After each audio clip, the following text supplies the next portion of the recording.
ರಾಜ್ಯ ಕಾಂಗ್ರೆಸ್ನಲ್ಲಿ ಮುಖ್ಯಮಂತ್ರಿ ಬದಲಾವಣೆ ಕುರಿತು ಡಿಕೆ ಶಿವಕುಮಾರ್ ಬಣದಲ್ಲಿ ಚರ್ಚೆಯಾಗುತ್ತಿದೆ. ಅಧಿಕಾರ ಹಂಚಿಕೆಯಿಂದಾಗಿ ಮುಖ್ಯಮಂತ್ರಿ ಸ್ಥಾನವನ್ನ ಸಿದ್ದರಾಮಯ್ಯ ಅವರು ಬಿಟ್ಟುಕೊಡಬೇಕು ಎಂದು ಪರೋಕ್ಷವಾಗಿ ಡಿಕೆ ಬಣ ಒತ್ತಾಯಿಸಿದೆ.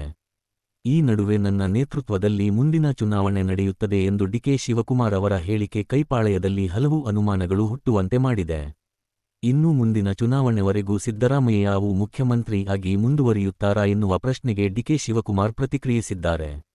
ಈ ಕುರಿತು ಬುಧವಾರ ಮಾಧ್ಯಮ ಪ್ರತಿನಿಧಿಗಳ ಜೊತೆಗೆ ಉಪಮುಖ್ಯಮಂತ್ರಿ ಹಾಗೂ ಕೆಪಿಸಿಸಿ ಅಧ್ಯಕ್ಷರಾದ ಡಿಕೆ ಶಿವಕುಮಾರ್ ಅವರು ಮಾತನಾಡಿ, ನಮ್ಮ ಪಕ್ಷ ಸಿದ್ದರಾಮಯ್ಯ ಅವರನ್ನು ಸಿಎಂ ಆಗಿ ಆಯ್ಕೆ ಮಾಡಿದೆ. ನಾನು ಉಪಮುಖ್ಯಮಂತ್ರಿ ಹಾಗೂ ಕೆಪಿಸಿಸಿ ಅಧ್ಯಕ್ಷನಾಗಿದ್ದು, ನಾನು ಪಕ್ಷದ ತೀರ್ಮಾನವನ್ನು ಗೌರವಿಸುತ್ತೇವೆ ಎಂದು ತಿಳಿಸಿದರು. ನಾನು ಯಾರಿಗೂ ಮಾತನಾಡುವುದಿಲ್ಲ. ನನಗೆ ಕೆಲಸ ಮಾಡಬೇಕಿದ್ದು, ಗಾಂಧಿ ನಗರದಲ್ಲಿರುವ ಕಾಂಗ್ರೆಸ್ ಕಟ್ಟಡ ನೆಲಸಮ ಮಾಡಿದ್ದು, ಅಲ್ಲಿ ನೂತನ ಕಟ್ಟಡ ನಿರ್ಮಾಣಕ್ಕೆ ಯೋಜನೆ ಸಿದ್ಧವಾಗಿದೆ. ಇದರ ಜತೆಗೆ 100 ಕಾಂಗ್ರೆಸ್ ಭವನ ನಿರ್ಮಾಣಕ್ಕೆ ಎಲ್ಲಾ ಕ್ಷೇತ್ರಗಳಲ್ಲಿ ತಯಾರಿ ಮಾಡಲಾಗುತ್ತಿದೆ. ಕಾಂಗ್ರೆಸ್ ಪಕ್ಷದ ಹೆಸರಲ್ಲಿ ಜಮೀನು ಇದ್ದರೆ ಮಾತ್ರ ಅಲ್ಲಿ ಪಕ್ಷದ ಕಚೇರಿಗೆ ಶಂಕುಸ್ಥಾಪನೆ ಮಾಡಲಾಗುವುದು. ಬೇರೆಯವರ ಹೆಸರಿನಲ್ಲಿದ್ದರೆ ಸಾಧ್ಯವಿಲ್ಲ. ಬೆಂಗಳೂರಿನಲ್ಲಿ ಶಿವಾಜಿನಗರ, ಯಶವಂತಪುರ ಸೇರಿದಂತೆ 3 ಕಡೆ ಶಂಕುಸ್ಥಾಪನೆ ನೆರವೇರಲಿದೆ. ರಾಮನಗರದ ಕಚೇರಿಗೆ ನಾನು ನನ್ನ ಸ್ವಂತ ಹಣದಲ್ಲಿ ಖರೀದಿ ಮಾಡಿ ಪಕ್ಷದ ಹೆಸರಿನಲ್ಲಿ ನೋಂದಣಿ ಮಾಡಲಾಗುವುದು. ಅಲ್ಲಿ ಕಟ್ಟಡ ನಿರ್ಮಾಣ ಮಾಡಲಾಗುವುದು ಎಂದು ತಿಳಿಸಿದರು.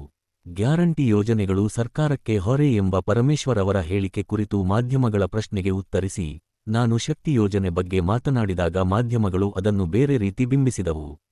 ಪರಮೇಶ್ವರ್ ಅವರು ನೇತೃತ್ವದ ಪ್ರಣಾಳಿಕೆ ಸಮಿತಿ ಸಲಹೆ ಮೇರೆಗೆ ಪಕ್ಷ ಪ್ರಣಾಳಿಕೆ ತಯಾರಿಸಿದೆ. ಅವರು ಏನು ಹೇಳಿದ್ದಾರೆ ಎಂದು ನನಗೆ ಗೊತ್ತಿಲ್ಲ. ಈ ವಿಚಾರವಾಗಿ ಚರ್ಚೆ ಮಾಡಿ ನಂತರ ಪ್ರತಿಕ್ರಿಯೆ ನೀಡುತ್ತೇನೆ ಎಂದು ಹೇಳಿದರು. ನಿಗಮ ಮಂಡಳಿ ನೇಮಕದಲ್ಲಿ ಪಟ್ಟಿ ಬಿಡುಗಡೆಯಾಗಿಲ್ಲ ಎಂಬ ಪ್ರಶ್ನೆಗೆ ಉತ್ತರಿಸಿ, ನಾನು ಪಟ್ಟಿ ತರಿಸಿಕೊಂಡಿದ್ದು, ಬ್ಲಾಕ್ ಕಾಂಗ್ರೆಸ್ ಅಧ್ಯಕ್ಷರಿಗೆ ಆದ್ಯತೆ ನೀಡಬೇಕು ಎಂಬ ಉದ್ದೇಶ ನನ್ನದು. ಬ್ಲಾಕ್ ಅಧ್ಯಕ್ಷರು ಹಾಗೂ ಜಿಲ್ಲಾಧ್ಯಕ್ಷರುಗಳಿಗೆ ಸ್ಥಾನಮಾನ ನೀಡಬೇಕು ಎಂದು ಎಲ್ಲಾ ಶಾಸಕರಿಗೆ ಹೇಳಿದ್ದೇನೆ. ಮುಖ್ಯಮಂತ್ರಿಗಳು ಬಜೆಟ್ ತಯಾರಿಯಲ್ಲಿ ನಿರತರಾಗಿದ್ದು, ನನ್ನ ಹಾಗೂ ಸಣ್ಣ ನೀರಾವರಿ ಇಲಾಖೆ ಜತೆ ಸಭೆ ಮಾತ್ರ ಬಾಕಿಯಿದೆ. ನಮ್ಮ ಅಧಿಕಾರಿಗಳು ದೆಹಲಿಯಲ್ಲಿದ್ದ ಕಾರಣ ಸಭೆ ಮಾಡಲು ಆಗಿರಲಿಲ್ಲ ಎಂದು ತಿಳಿಸಿದರು. ವಿಧಾನಸಭೆ ಚುನಾವಣೆ ಟಿಕೆಟ್ ತೆಗೆದುಕೊಂಡಿರುವವರ ಹೊರತಾಗಿ ಬೇರೆಯವರಿಗೆ ಜಿಲ್ಲಾಧ್ಯಕ್ಷರನ್ನಾಗಿ ಮಾಡಬೇಕು ಎಂಬ ರಾಜಣ್ಣ ಅವರ ಬೇಡಿಕೆ ಬಗ್ಗೆ ಕೇಳಿದಾಗ ಅವರು ನನ್ನ ಬಳಿ ಮಾತನಾಡಿಲ್ಲ. ಮಾಧ್ಯಮಗಳ ಮುಂದೆ ಮಾತನಾಡಿರುವ ವಿಚಾರದ ಬಗ್ಗೆ ನಾನು ಪ್ರತಿಕ್ರಿಯೆ ನೀಡುವುದಿಲ್ಲ. ನನ್ನ ಬಳಿ ಚರ್ಚೆ ಮಾಡಿದರೆ ನಾನು ಪ್ರತಿಕ್ರಿಯೆ ನೀಡುತ್ತೇನೆ ಎಂದು ಹೇಳಿದರು.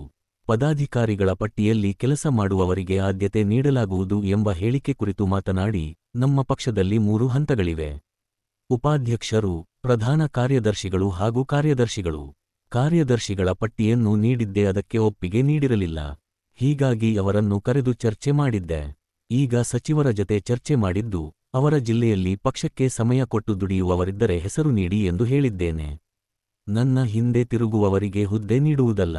ನಾವು ನೇಮಕ ಮಾಡಿದರೆ ಮುಂದಿನ 3 ವರ್ಷ ಕೆಲಸ ಮಾಡಬೇಕು. ಅಂತಹವರ ಹೆಸರು ನೀಡಿ ಎಂದು ಕೇಳಿದ್ದೇನೆ ಎಂದರು.